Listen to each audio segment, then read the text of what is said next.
never seen such desolation. I think we drove for a mile and there wasn't a building hardly standing. Nobody knew what was going on. They called the situation fluid, but fluid means that nobody knew anything. It was different. If I had done something else, I don't know what I would have done. We're talking today with Mr. Keith Cole of Hudsonville, Michigan, and the interviewer is James Smither of the Grand Valley State University Veterans History Project. Okay. Now, Mr. Cole, can you begin by giving us some background on yourself? To start with, where and when were you born? Well, I was born at a very early age. I tell people that because I guess there's some truth to it. But anyway, I was born in Muskegon, Michigan. I lived there for about 3 months before my parents moved to Grand Rapids. Otherwise, I have been a Grand Rapids resident ever since. And what year were you born? October 4th, 1924. Okay. And I went to school here in Grand Rapids, and I went to elementary school, and then I went to Ottawa Hills Junior High and high school. Graduated in 1942. All right. Now, what did your family do for a living while you were growing up? My father was in business downtown Grand Rapids. He was in the electric appliance business. And was he able to keep a steady job during the Depression? He was able to keep the business going during the Depression. However, since he was in the appliance business when the war came along, they no longer manufactured appliances, so he had to get out of that business and find something else, which he did, and he started selling phonograph records at that time. And that turned out to be a much better business than the appliance business, because the appliance business back during the Depression years was people would buy the appliances, make a few payments on them, and then he'd have to repossess them for non-payment. Okay. Now, at what point did he give up the appliance business? Was it after Pearl Harbor or before? It was after Pearl Harbor, but it was after the country went to a wartime production. And appliances were no longer in production in this country. Right, because some of the war production had ramped up even before Pearl Harbor, but I guess you'd still be making civilian consumer goods until we're actually in the war. Well, until the supply and the inventory of appliances was dissipated, he was in the appliance business, and after that, he had to find something else. All right. Now, when did you graduate from high school then? Is it 42? In 1942, I graduated from Ottawa Hills High School. Okay. And you were still not quite 18 at that point? That's right. All right. And then what did you do after you finished high school? I went to Michigan State, and I was going to study chemical engineering. And I got started. I put in about one term. I turned 18 on October 4th, and on December 9th I was heading for the U.S. Army. All right. Now, so did you receive a draft notice, or did you go ahead and enlist ahead of time? I enlisted. Actually, I enlisted in the Navy. Okay. Just to show you how screwed up things were back in those days. I enlisted in the Navy, went to Detroit, took my physical, and was approved. They told me go back home, and in 2 weeks I'll get my orders to report to Great Lakes Training in Chicago. So anyway, I went back home. 2 or 3 days later, I get an order from the U.S. Army to report to Camp Grant, Illinois. And because I had only 24 hours to get there, I had nobody to argue with, you know. So anyway, my folks took me down to a train, and I went off to Camp Grant, Illinois. I got over to Camp Grant, and I run into a whole bunch of guys from Michigan State, all enlisted in the Navy or something other than the Army. And we couldn't figure out how in the world we got here when you enlist in the Navy, how you could end up in the Army, except that we had all been in the ROTC at Michigan State. Okay. And that must have had some relevance to... Yeah. Now, had you done any high school ROTC or just... No. Okay. And in Michigan State, that's just like for 1 quarter or whatever when you were there, too. Right, yeah. right. What did you actually do in the ROTC in college? Well, it was basic training, but I was in the Coast Artillery. Because I was in engineering, they put me in the Coast Artillery. And of course, you know, the Coast Artillery during World War II was kind of a defunct operation. Yeah, they didn't need a whole lot of those guys, at least not over here. All right. So anyway, however it was that they worked it, you got on the wrong list somehow, and you wind up then in the Army. Now, did you do your basic training at Camp Grant? No, no. I spent about 2 weeks at Camp Grant, and the next thing I know, I was on a train. They don't tell you where you're going or anything. And I ended up in Miami Beach, and now I'm in the Army Air Corps. Mm-hmm.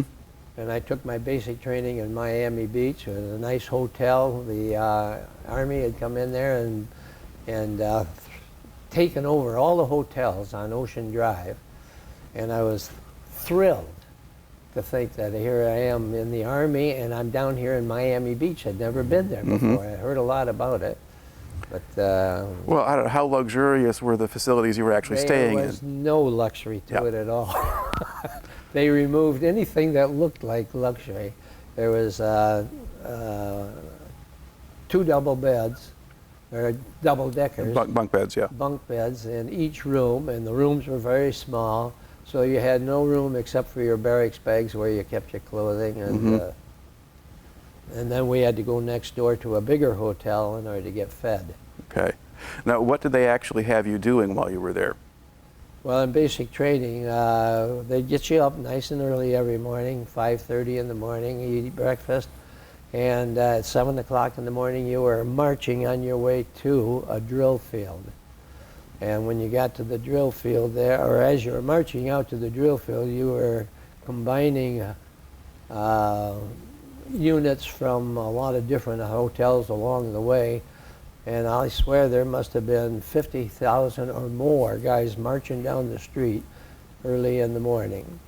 And of course, in the Army Air Corps at that time, everybody said, we were told that you had to sing in order to be happy. And they wanted to make sure we were happy. So at 7 o'clock in the morning, anybody on Miami Beach heard the Army, singing and marching toward the drill field.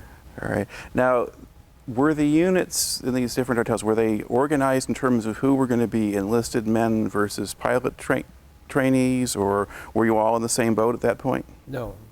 Well, we were all taking basic training, but if you were signed up for a pilot program, you were not in our unit. We were just the enlistees that were going into the Army, or the draftees that were going into the Army. But in terms of what you were going to do within the, but if you're there, you're slated for Army Air Corps. Yes. Yeah. At that point, I was slated for Air Corps. At So Camp Grant, that was everyone. You could go into anything from there. You could have gone into the medics, you could have gone into the armored, but I ended up. But you're in the Air Corps, and the guys that you're training with, now you could be either, I guess, potentially sort of ground crew or service personnel, or people who were the enlisted men who would actually fly on the aircraft. Right. So the bomber, some of the bomber crew are officers and some are not. Right. So that will get sorted out somewhere along the line. Right. Okay. Now, because of your own background, do you think you were like slated for like flight engineer or something like that, or? No, no. I wish the Army operated that way, but it didn't. Let me tell you this. This is, I think, kind of sordid. When I left basic training, we were put on a train and we were headed back to Michigan State College to go to the ordnance school there at the Olds factory. They were manufacturing artillery weapons at that point, or guns. So anyway, we got as far as Rantoul, Illinois on the train, and the train master, or the guy in charge of our group, said to us that we were going to get off the train there. We'd been on it for 3 or 4 days, and we're going to have a hot meal and a chance to take a shower, which sounded great. Well, we got off the train, and I see coming across the field a captain in a Jeep, and he's talking to our train commander. And we had no idea what was said or anything, but the next thing you know, all of us lined up in a line, and we all sounded off, 1, 2, 3. All the number 1s went to truck driver school, all the number 2s went to prop school, all the number 3s went to engineering school. That was the way they selected their men, a background, experience, anything, had very little to do with it. And you never got as far as Michigan State that way, then? Never got to you got Michigan the State. air base at Rantoul, okay. And which group were you in? 1, 2, or 3? 3. Okay, so you get in the engineers that way. Right. All right. Now, how long did you actually spend in Miami Beach? 21 days plus the time, well, 21 days of training. Okay. The rest of the time was waiting for an assignment. Okay, so just a very short basic Yes, training there. right. Okay. And then when you got to Rantoul, what did they do with you? Well, that was 3 months training. Okay. And they ran us through a lot of things there. It was sheet metal repair and AM and EM work and things like that. All right. And then from there, I went to Kelly Field, where we got more advanced training. Okay, now Kelly Field is down San Antonio, Texas? San Antonio. Yeah. Right. Okay. So at Rantoul, you're just not really working with aircraft at that point? That's right. You're just learning the basic It's- mechanics? Yeah, it was more classroom work. All right. And now, how would you describe, do you remember anything about the base at Rantoul itself or that place, compare it to Miami Beach? Well, Chanute Field was pretty well organized. Mm-hmm. It was huge. I don't know, they must have had 100,000 guys when I was there. And they had shops and they had hangars, you know, where Mhm. all your shop equipment was, so that you could work on it. But it was pretty well organized. Mm-hmm. And we went to class, I think it was 6 hours a day. Mm-hmm. And did you just stay on the base the whole time, or could you go anywhere? Well, I went up to Chicago once. Otherwise, we were there all the time. All right. They don't treat you too well when you're just a buck private, you know, Mm-hmm. and in basic training. That Right. Okay. And then once you got down to Kelly Field, what did you do? Well, then I took some more advanced training in the engineering aspects, and we then were sent over to what they called an overseas replacement depot. Mm-hmm. And we stayed there and waited for an assignment. We thought we had an assignment. All of us took shots, and we thought we were going to China, because Mhm. those are the shots that they normally give you if you're going to the Pacific or Right. China area. And a few days later, we got on a train and we headed north. Got up in the Panhandle, and once again the train came to a hasty halt, and we sat there on a sidetrack for about 4 days. And well, there are the questions in everybody's mind. Why are we sitting here? Why don't they make up their minds what they're going to do with us? And next thing we know, instead of heading west, we headed east. And we finally ended up at Camp Kilmer, New Jersey, Mm-hmm. which was an overseas replacement staging area. Right. Now, when was it that you got to Camp Kilmer? It was in September 43 of now? 43, Yeah. yes. Okay. So about a year after the original draft notice or whatever. Yes. Okay. So you've been training these different places and so forth. Now, were you with a group of men who would be in one crew, or were you just all replacements? And, We were all just replacements. Okay. All right. And about how large was the group you were traveling with, do you think? Well, there was about 600 of us on the train Mhm. from Kelly Field Right. to Camp Kilmer. From Camp Kilmer, we eventually got on board ship, and there was 3,000 of us Mhm. on this one ship. Okay. Now, did the ship sail in a convoy or by itself? Yes, Okay. it was the biggest convoy at that time. Mm-hmm. And we went by way of the north route, which was up near Iceland, and Mhm. it was the latter part of September. And the weather was horrid. We just, everybody on board ship was sick. Mm-hmm. And I mean, very, very sick. Nobody ate anything. And for 11 days, we just bobbed around there. And there was a cruiser. We had a cruiser right in front of our ship, and that Mhm. cruiser is a pretty good-sized Yep. ship. And when that thing went down, the propeller or the screw came Mhm. out of the water, and that's how rough it was. Mm-hmm. And we had a dirigible overhead of us, a PBUA flying boat overhead of us for about 3 or 4 days. And then we could see out on the horizon line a bunch of destroyers. And then there were, I don't have any idea how many ships there were in that convoy, but the rumor was it was the biggest convoy of the war at that time. All right. And did you have any U-boat scares that you know of? We heard the alarms, the sirens go off, and we knew something was going on in the area, but you can't do anything about it, you know. So we tried to sleep through it, and nothing did happen. Okay. Now, how long did the bad weather last the whole time, or did it get? All 11 days. Wow. Okay. Now, did you figure out your own scheme for survival eventually, or how did you deal with all of that? Well, really, I never thought the worst would happen. And there was rope ladders on oversides of things, and the only thing you could do if the ship was going down, you know, was hope to find a lifeboat. Right. And of course, everybody had a life jacket that you wore constantly.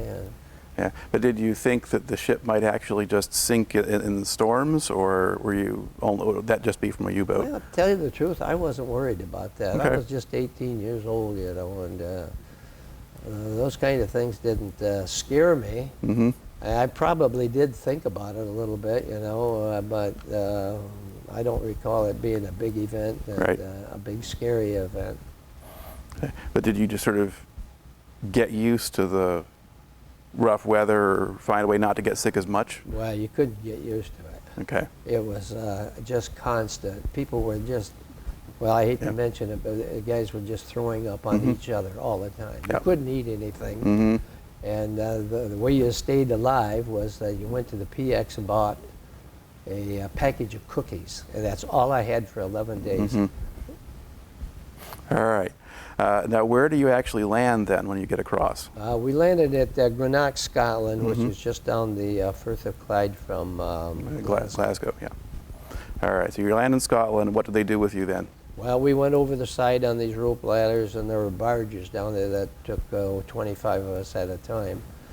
That was an all-day operation to get us off and onto on land. And then when we got there wasn't anything around there waiting for us or anything. We just huddled together, and pretty soon somebody got us to in formation, and we started marching. Well, we got down the road a ways, and then we saw there was a bunch of trucks there, Army trucks. And from there we went down to, I ended up going to Elconbury, which was 6 miles out of Cambridge. There was an air base there, and there was an airstrip there. It was in the process of being built at the time. And when they dropped us off at Elconbury, it was just at the bottom of the hill. And of course, we all had shelter halves with us, so the first few days we lived in shelter halves. And we had to build our own straddle trenches, get our own water, and it was getting cold. England is not too pleasant in October.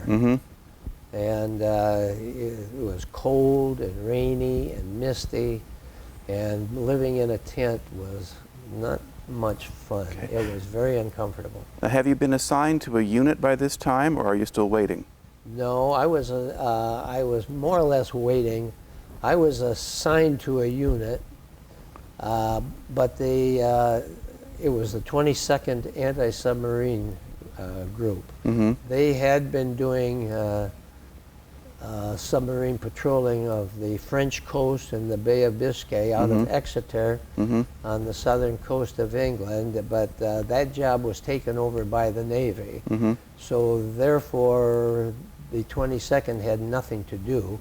So they gave them the provisional number of 801. I think we're the only ones that had that 801/492nd bomb group assigned to it. Okay. It's my understanding that the TO was full, table of organization, and so they didn't really have a new bomb number for us. But there was a bomb group who had been out on raids, and they were decimated by the number of 492nd. So they took what was left of those guys, combined them with us, and we got the 492nd out of that. All right. So you were actually with a unit that's labeled as a bomb group that has 2 numbers. Right. Okay.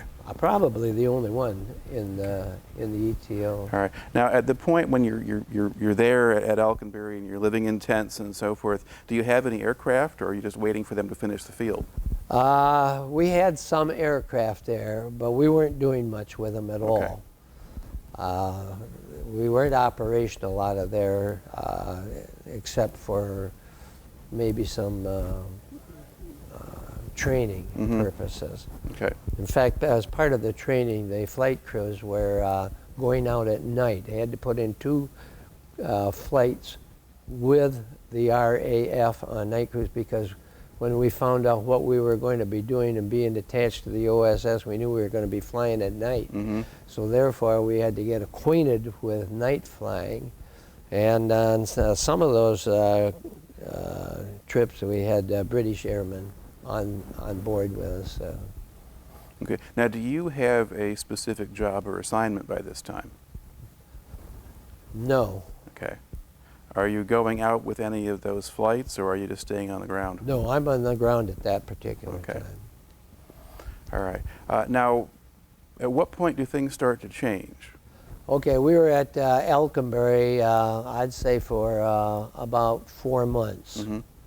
And we were going to work every morning, but and I was assigned to a bomb squadron. But there wasn't a lot of activity at Alconbury. So how did you spend your time in those days? Well, we went out to work, and we were getting things organized so that when when the big onrush of activity started, we'd be ready. And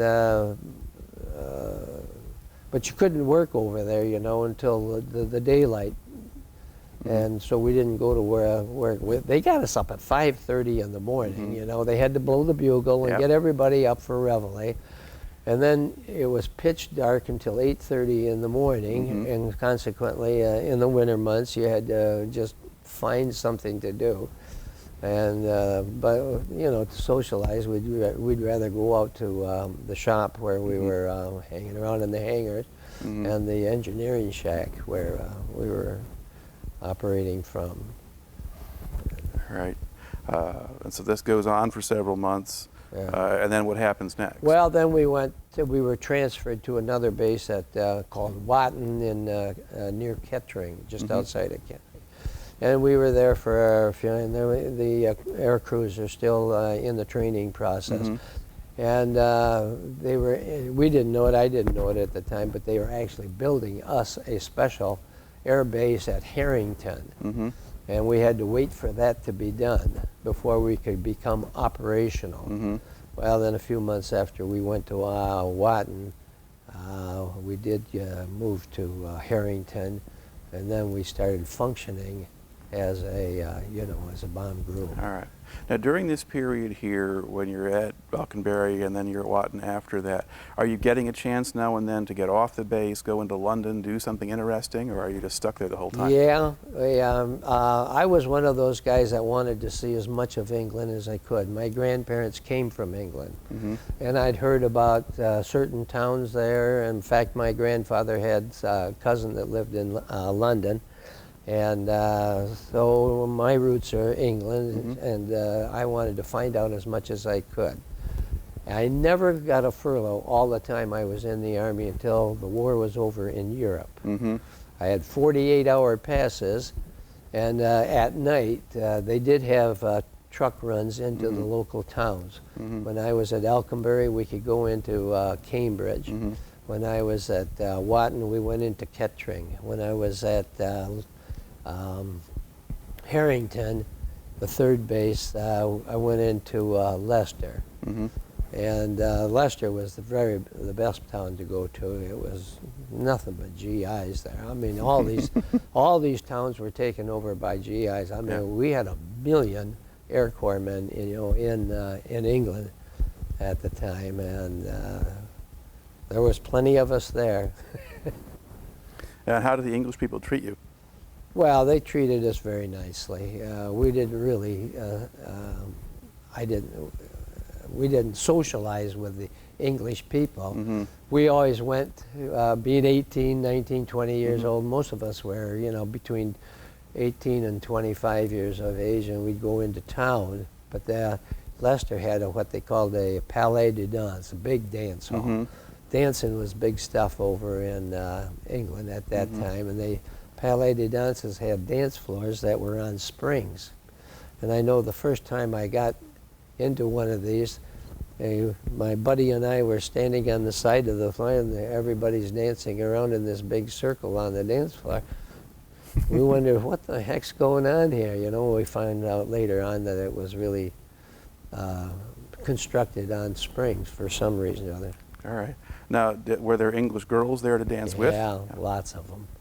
All right. The girls wanted to meet an American badly. Mm-hmm. Just kind of wondered what the English men thought of that. Well, there weren't too many English men around there. They were in their own British uniforms. There were British men there, Mm-hmm. but not anywhere near the numbers. And another thing too, people were a lot more, English people were a lot more sedate Mm-hmm. and sophisticated, I think, than the average American GI. And they didn't want any of this jitterbugging going on. Mm-hmm. But they finally got around to the point you could have 2 dances during the night where you could do what they called the American jive. Mm-hmm. And then everything broke loose. All right. So I mean, under the circumstances, you're having about as good a time as you can with the situation you're in. I was very grateful that I was in England, where you didn't have to suffer from bad weather Mm-hmm. and insects and animals and all that kind of stuff like the guys in the Pacific. Right. We were all very happy about that. Okay. Now, once they've got the base built at Herington, then, now how does your life change, or how do your activities change? Well, then they had something to do, some planes to work on, and some activity, you know. And first thing that we did was we knew that we were assigned to the OSS. We were the only American outfit that was assigned to the OSS, and the OSS, of course, is now known as the CIA. Mm-hmm. But the being assigned to the OSS meant that we were going to provide the transportation for their Joes or their agents. So we had to convert our planes and to drop people from them, and also supplies.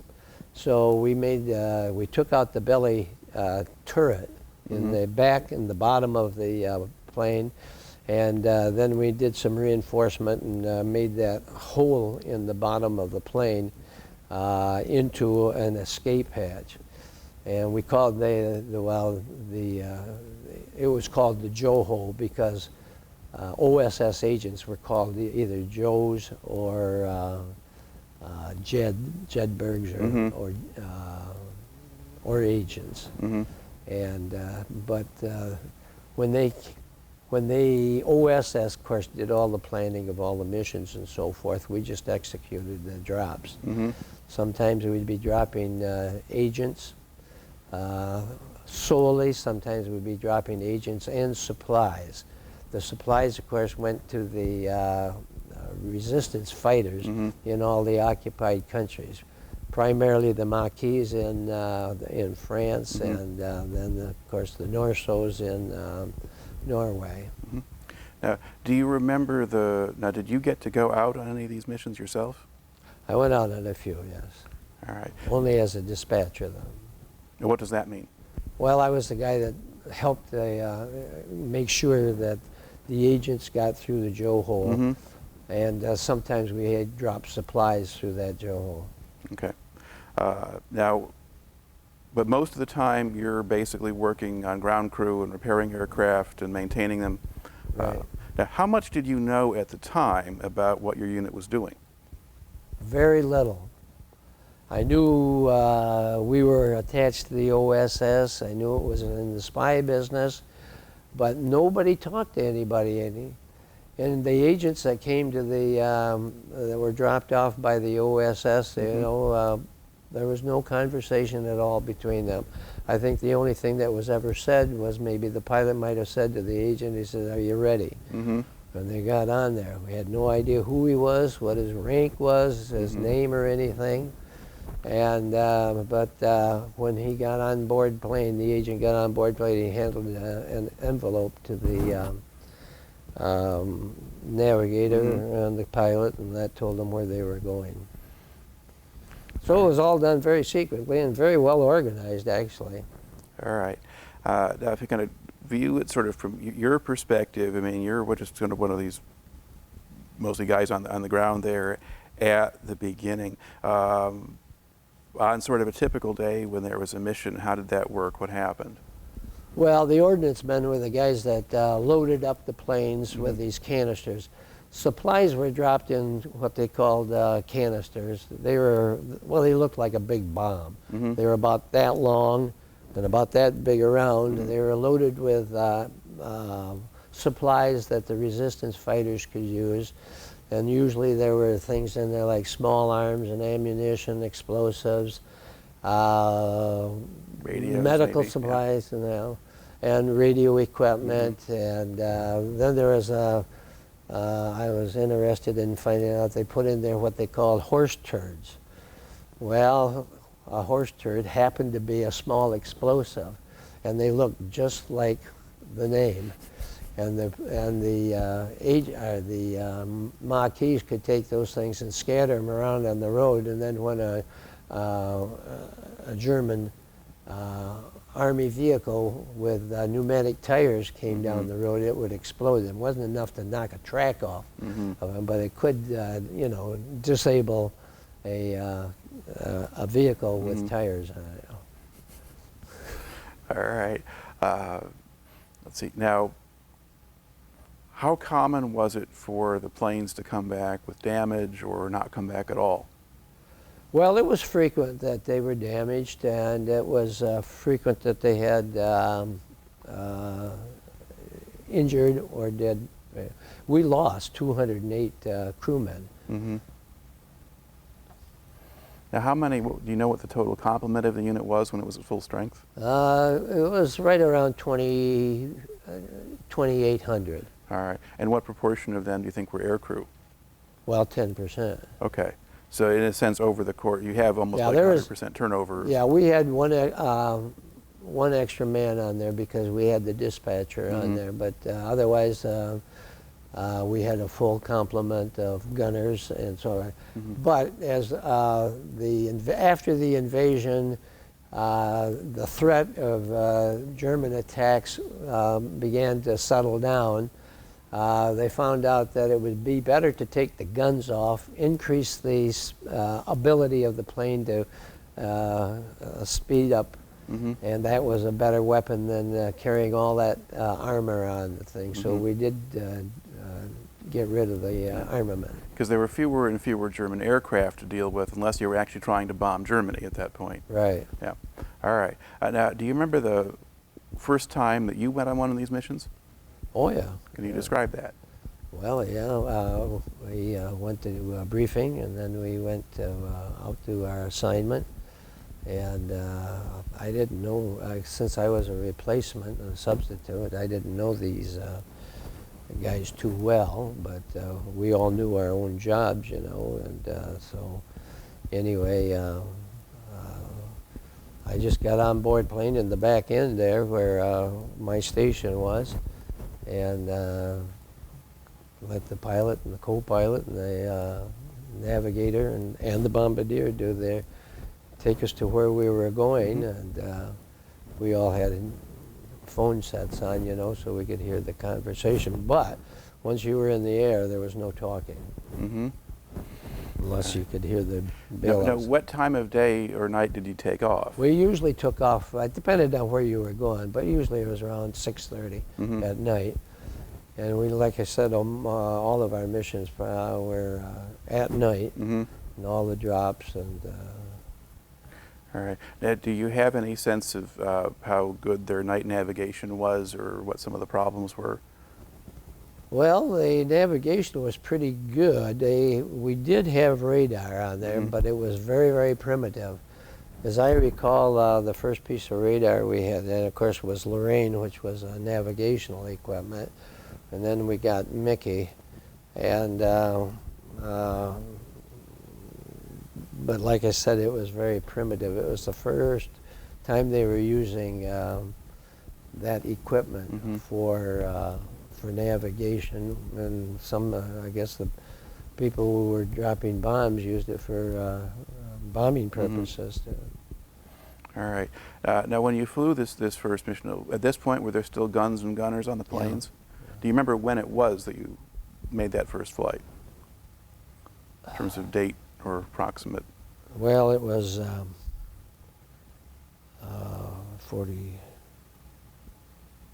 Yeah, probably spring of 40, or not. Yeah, spring of 44. Okay, so before the D-Day landings at that point? Yeah. Okay. And did you have any idea where you were going? No, Okay. I had no idea. I had no idea when I got back. Yeah, no one needs to I tell didn't you. know until you read about it, you know, years later. Right. Okay. Now, did anything happen on that mission, or was it just all quiet? You No. get to the place, drop them, and... No, there was no activity. Okay. No now- enemy activity. Okay. Now, did you continue to fly, or periodically, but work these missions, whether on the ground or in the air, kind of through the rest of the European war, or did your unit shut down before the end of that? Well, there was less need for our operations as the Third Army crossed into Belgium and Holland. The purpose of our thing was to drop agents and so forth and collect intelligence and send it back to London or up to Mildenhall, where the OSS was.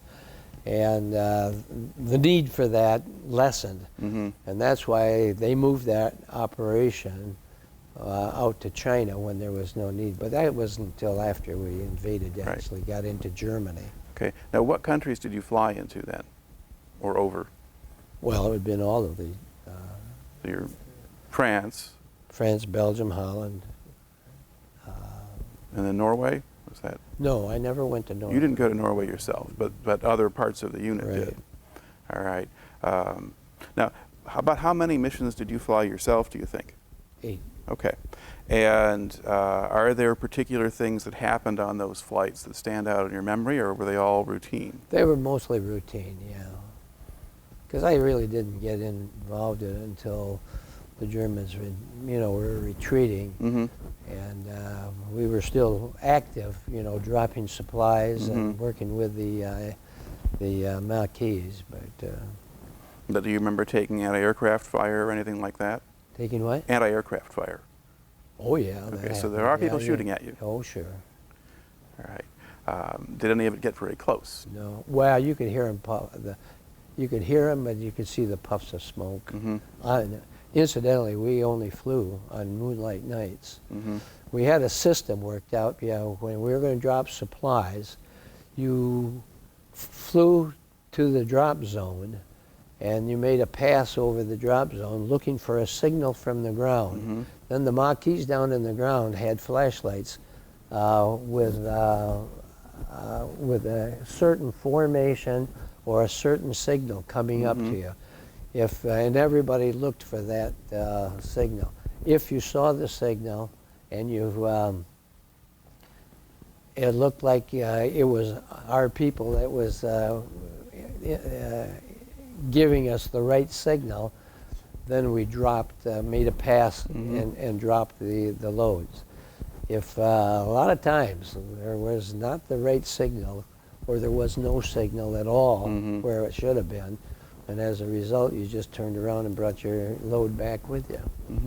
Because the Germans were fairly successful at infiltrating a lot of those resistance groups and turn various things and so forth. It was kind of a dangerous business sometimes. So they could do that for you. Yeah, I remember them talking about we dropped 13 women. All 13 of them had been from Paris, And I guess they were prostitutes, but they're going to make spies out of them. And they were supposed to be sleeping with the German officers, you know, and picking up secrets from from their officers. And then later on, I read, long after the war was over, that a couple of these women were really counter spies. I don't know what happened to the women. Yeah. Well, there were that particular operation, when sending French women back in and so forth, was pretty badly compromised. Most of them wound up in concentration camps. Yeah. Yeah, and it was not too successful. But now, on the missions that you flew, were there times when you didn't drop anybody? Oh yeah. Okay, so you just come back. Yeah. All right. Now, since you're based in England, were you able to follow pretty well the progress of the war while you were over there? Absolutely. We had what they called the Stars and Stripes, and that came out, as I recall, it came out every day. And it kept you well informed. And in my spare time, I made a radio, a little crystal thing, and I picked up BBC. And so, yeah, we were pretty well informed of what was going on. Okay. And we could see a lot of the activity. You know, we knew what day was a big day for a large number of bombers hitting a target, because you could look up in the sky and see one bomb group there or squadron and so forth. And we knew if we saw 200 or 300 planes in the air, by the time they got to the channel, there was 2,000 or 3,000 of them. And I know, if my recollection is correct, I think there was one raid, and it probably was on Berlin, where they put 5,000 planes in the air, American planes, in one day, and did their strategic bombing on Berlin. Yeah. Now, during the period of you're there during the build-up for D-Day as well. Did you know what was different about that period of time, say May into June of '44? Not much. Okay. We still did our everyday operations, and we had no idea.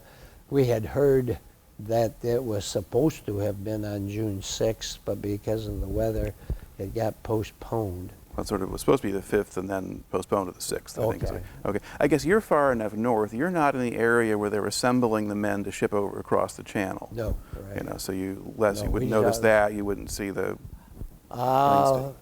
There was one day, though, that we did go down to Reading, and that's where they took off, C-47s took off with the gliders in tow, and I did go down there and help with that. Okay. And what do you remember about that? Well, it was a big operation, and there's a bunch of planes at this, and with a bunch of gliders, and they hooked them up and made sure they got off the ground. And what impression did you have of the gliders or the prospect of using those things? Ooh.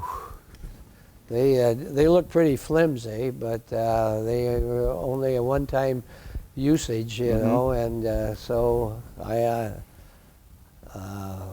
I later found out and heard that there was a lot of mishaps with them, and of course they landed in water and yeah, or hit obstacles they weren't planning on hitting, Yeah, or whatever right. else. Yeah, not the safest thing to be doing. right.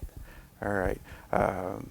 Now, because you're attached to the OSS, did you have sort of special security or requirements or rules you had to obey that were maybe different from other people? Well, yeah, we were all sworn to secrecy. We were told we cannot talk about what we did off the base, and we didn't.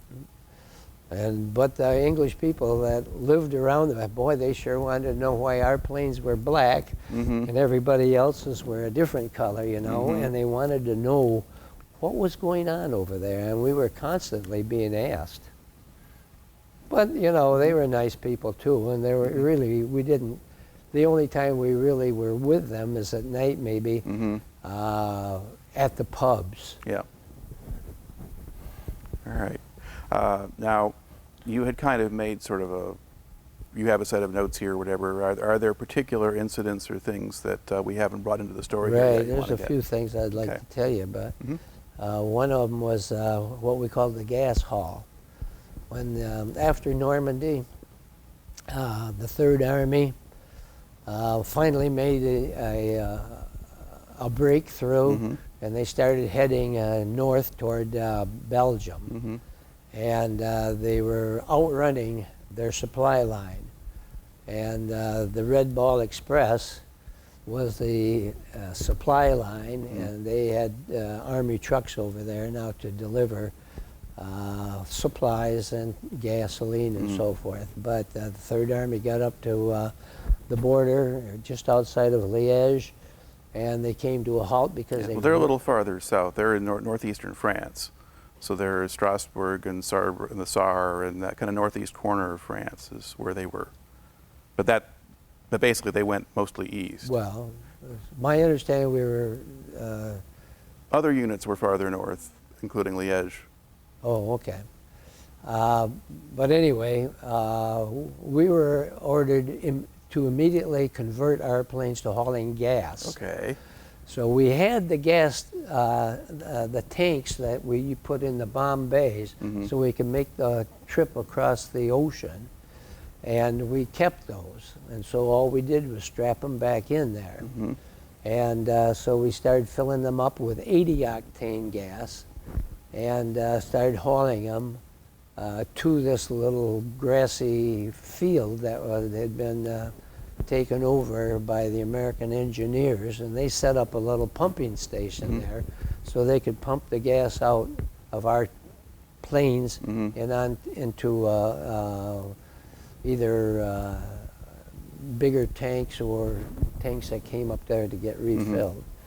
And we did that for a little less than 30 days, but in that 30 days we hauled 1 million gallons.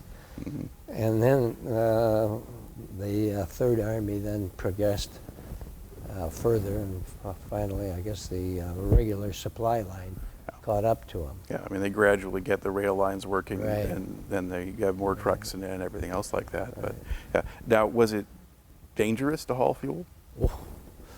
Yeah. Well, actually, we lost a lot of our planes.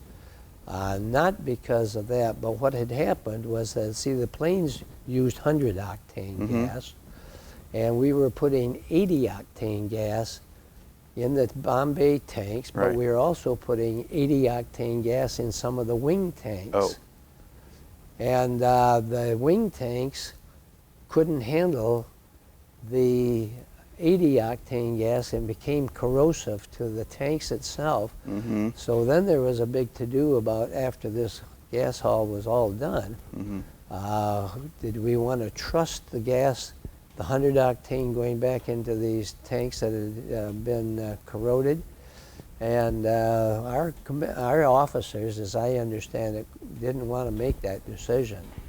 So they bumped the decision up to wing headquarters, and the word came back, trash them. So we got rid of, I think it was about 17 planes. Okay. But there are plenty of planes available, and I don't think we ever were shorted anything. I mean, we were resupplied with plenty of planes in short order. All right. Now, I would think that 80 octane is kind of low to be trying to fly an aircraft with anyway. You wouldn't get Well, good we power didn't out use of it for the aircraft. We used Oh. it only for the tanks. Oh. We were hauling the 80-octane. Right. So you were using the wing tanks as well to carry the 80 octane? Just one tank on each outboard tank. Okay. So you didn't need that for your own to actually run the No, plane we weren't with? using that for the operation of Okay. the plane itself. All right. Yeah. Okay. What else have you got, that other individual stories here that we've left out so far? Oh, we had what they called the Red Stocking operation. There were two gentlemen, one American Navy commander and a British scientist, that worked together to develop a new kind of a radio wave. When I first got overseas, you sent a radio wave, it would circumvent the globe, you know. And so the Germans could find their spies or anybody who had radio equipment and sending messages with an RDF, radio direction finder. And so they had to be on the move all the time. But these two scientists put together a way to send a radio transmission in a direct line. And we put a mosquito up at about 30 to 40,000 feet that received those waves and then retransmitted it to London or OSS headquarters or wherever they wanted to transmit it to. And that was called the Red Stocking operation. Okay. And did you have any particular connection to that yourself, or just that's something that No, went it was on just out of the something that squadron? we did, yeah. All right. Okay. And I might mention the name of a few of the spies that became rather famous as a result of the thing. William Colby, we dropped him 3 times. William Casey more than once. And then, of course, the big name in spies for the Allies was a fellow by the name of René de Fourneau. He was an American, but he was born in Switzerland in the French area part of it, but he was a real Frenchman, and he still, well, up until a few years ago, he was still coming to our reunions. And so was Mrs. Colby after thing. But those are names that a lot of people will recognize because both of them, Casey and Colby. and Colby, both became head of the CIA. Right. Yeah. Now, this is the kind of thing that you learned after the war with the reunions and so forth, because at the time, you're really not being told a whole heck of a lot about any of that sort of thing. All right. One other thing, too, is that we did drop 150 men by parachute, all Norwegian-speaking individuals. There were Norwegians there, some Americans and some British that could speak Norwegian. But that was their job and their mission to go up to where the Germans were doing that heavy water experimentation and trying to build their own A-bomb. And I really, to tell you the truth, I don't know whether that was a successful mission or not. I don't think it was.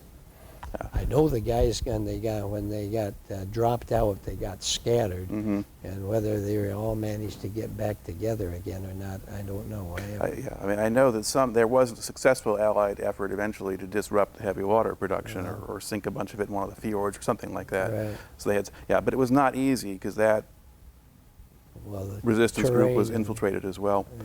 Now, you had also mentioned your squadron was also involved in trying to remove a V-2 rocket that had landed in Sweden.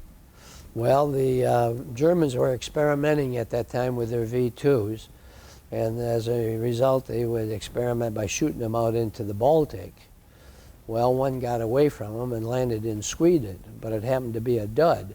So it was all together then. Well, the Swedish government got in touch with the Allies in London and said, we've got this dud, and if you'd like to come and get it, you're welcome to do so, but you can't land an airplane in Sweden because of our neutrality. So we were then selected again to send a crew over there, and we landed it in occupied Norway, and right up against the border of Sweden, and picked up that thing, brought it back, and somebody took a look at it and did whatever they do from a research standpoint.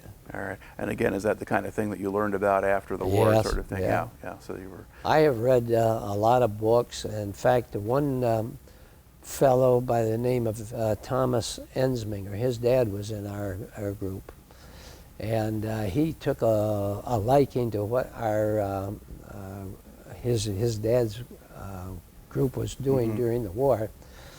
And after 1987, when all this information was available, he compiled 3 books, and it has everything in there about our operations. So he did a pretty good job on it. But one other thing, too, I might mention, too, is while I was in England, they sent me to a landmine and booby trap school.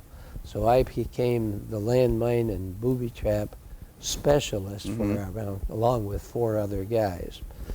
And I was very happy that we never moved to the mainland, where they would have sent me out to try to disarm any of these landmines or booby traps, because they could have been fatal. Right. Okay. Yeah. So what do you know what purpose there was for you to get that training in the first place? I mean, were they Well, it was expecting expected that, you know, when just soon after the invasion, that some of us would be moving to the mainland. Right.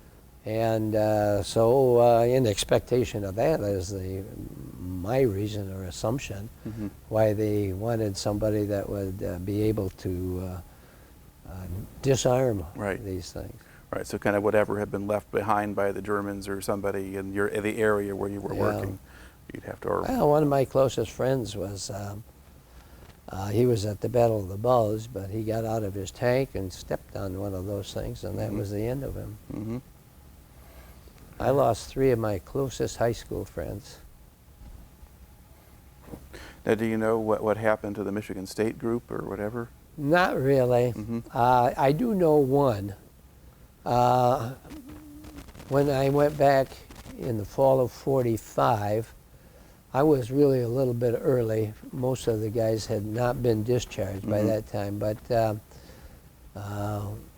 when in winter of '46, the population of students at Michigan State jumped from 3,000 to 12,000. When I went back to Michigan State in the fall of '45, I was 2 weeks late getting started, and I was on my way home from being discharged and still in uniform. And I stopped in at East Lansing to see if I could start there, and the dean told me, he says, well, you got to start tomorrow morning, or you have to wait till the winter term. I didn't want to wait. So I spent the next week right there going to classes. And so anyway, my folks had to wait. All right, let's get back up a little bit there. Now, so you're in Europe, the war is winding down. Does the number of missions decrease as you get into the spring of '45, or do they just change? I wasn't privy to that information. But in terms of your own activity level? Oh, mine, yeah.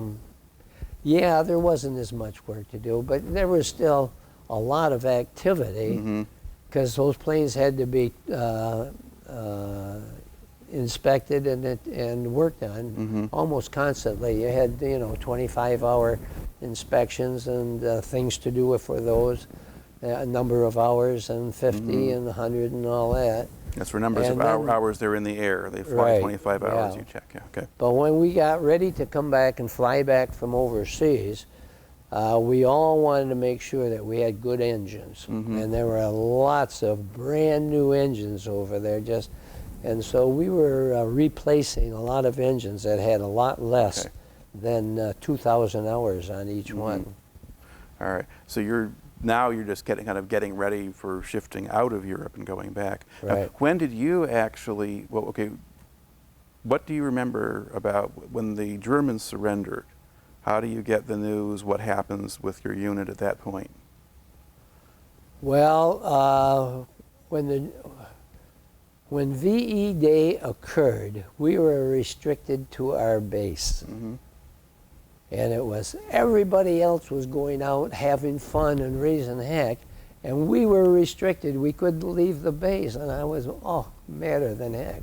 And we heard all these stories about all these people in London just living it up and loving it up, and we couldn't leave the base.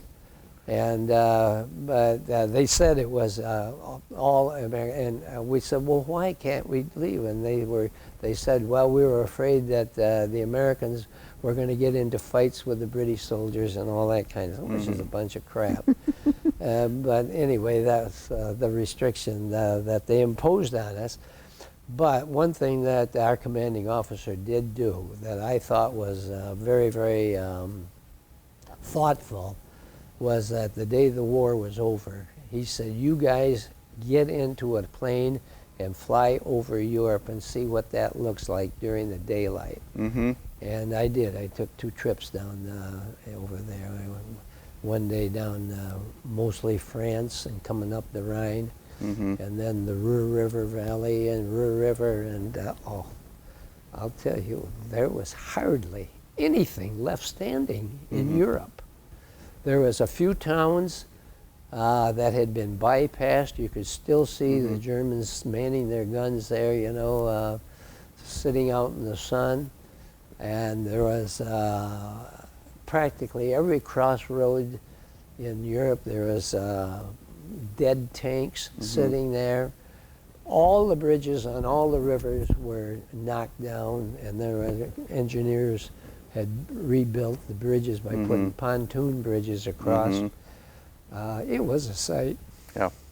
Now, was it worse over Germany than it was over France, or?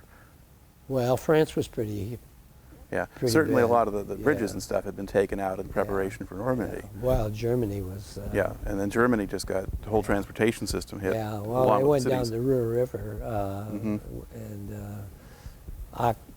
Aachen and Dortmund and Stuttgart and Cologne. Yeah, Cologne. Essen and is one of the Essen, main yeah, towns yeah. in the Ruhr. Yeah, so not a whole lot left of those places. They were Yeah. obliterated. Now, how long did you stay in England? 2 years. No, but I mean, when did you leave England, basically? Oh, it was middle of July of '45. Okay.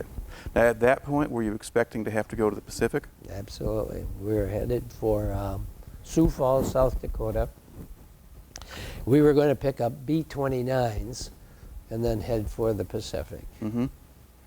And then, of course, when I got home, we landed in, we flew from our air base to Happy Valley in Wales, and from Wales to the Azores, from the Azores up to Gander Field in Newfoundland, then down to Bradley Field outside of Hartford, Connecticut. So you actually got to come home in a B-24? Yeah. Okay, so you'd gone over on a boat, but you got to skip that. Right. Did you like that better? Well, it was quicker. Yeah. I'll tell you, it was, I didn't have any flying gear on with me at that time. And it was cold Yeah. because they were flying at either 12 to 15,000. It was 0 degrees in the plane. And finally I got on the radio and I told the pilot, I said, hey, I can't take this back here.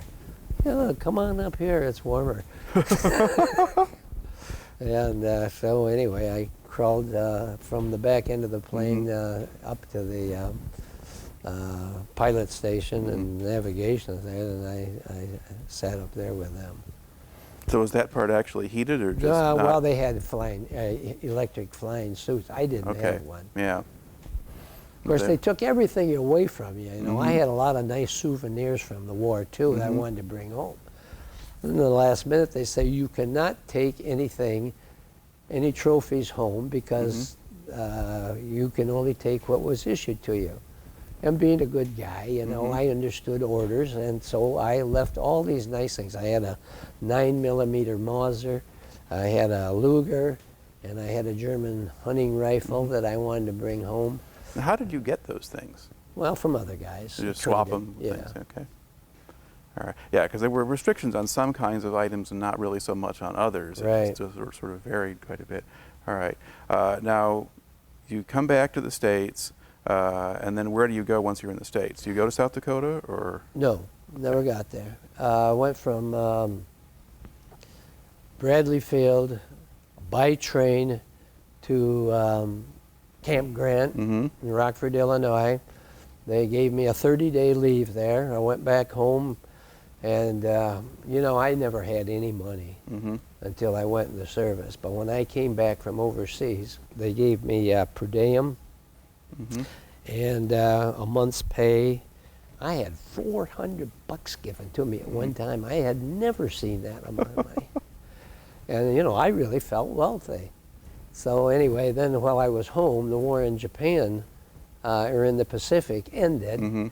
And I went back to Camp Grant at the end of my 30-day leave, Right. and they said, well, we don't know what to do with you, go back home again. So they gave me another $400. Oh man, that was wonderful.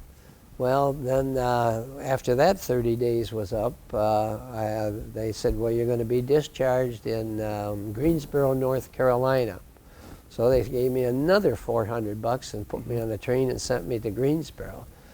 Well, I was there for a couple of weeks and finally got discharged. And then by when it was time to come back, And that's when you go to Michigan State on the way home? that's when I didn't want to wait for a train. I got discharged about 11 o'clock in the morning, and I had to wait for a train, had to wait till 5 o'clock at night. But there was a bus leaving about noon or 1 o'clock, so I thought, I'm going to get on that damn bus and I'm going home. You think the bus would have been any faster in the end? Well, probably not, but at least you're going in the right direction Yeah. and moving all the time. Okay. Anyway, I decided to stop off in Detroit. There's a girl I knew from Michigan State. She wrote to me during the war.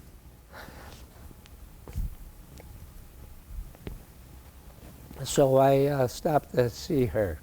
Spent a day or maybe 2 days with her there, and then went back to Michigan State. And then when on the way back to home, I stopped and talked to the admissions director there, and he's the one that told me, oh, if I wanted to start that fall, I had to do it that day because they wouldn't take anybody beyond that. And when I got back there, I had said there was about 100 men there and 3,000 women. But the next term, the winter term of '46, there was 12,000 men there. All right. So then did you finish your degree there at Michigan State? I did. And was that chemical engineering or something else now?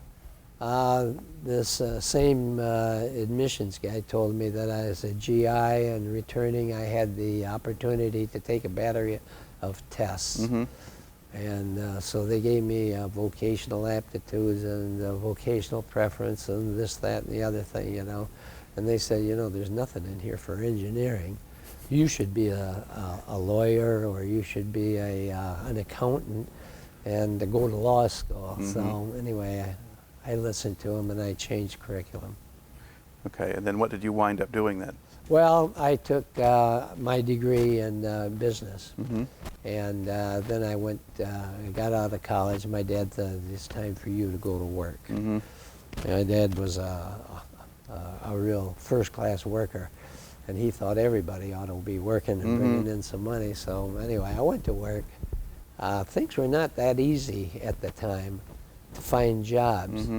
So anyway, I went to Chicago, Detroit, Cleveland looking for a job, not into Grand Rapids. And everybody said the same thing. Come back in 3 months, we're not hiring right now. And so anyway, I went back to Grand Rapids, and then my dad had a friend, and he told me about a job, so I took that. Only on a short-term basis, you know, and I spent 23 years there. And what was that job? Well, that was a claim adjuster with the Travelers Insurance Company, and then I did get promoted a couple times there. And then Medicare and Medicaid came along, and then I was managing a Medicare office in West Michigan. And then because of my association with the Travelers, I knew another guy who was working in Lansing for the state, and the state of Michigan legislature decided to take over the administration of the Medicaid program themselves. And so I was one of the first ones hired to put the Medicaid program together for the state of Michigan. And that was in 1972. All right. So then I finished out my career with the Medicaid program. Okay. Now, you look back on the time that you spent in the service. What kind of effect do you think that had on you, or what did you take out of it? I'll tell you the truth, I think it was the greatest experience. And I was so grateful I was only 18 years old. I used to see these other guys who were 24, 25 years old, married, kids and so forth. They suffered. They really did. I didn't have that problem. I was always looking for some place to go and something to do on my spare time, you know, and I enjoyed it. I really did. It was the greatest experience of my life, and I wouldn't want to be without it. Okay. All right. Well, it makes for a good story. So I'd just like to thank you for coming and sharing it today. Well, thank you for having me. I do appreciate the opportunity. All right.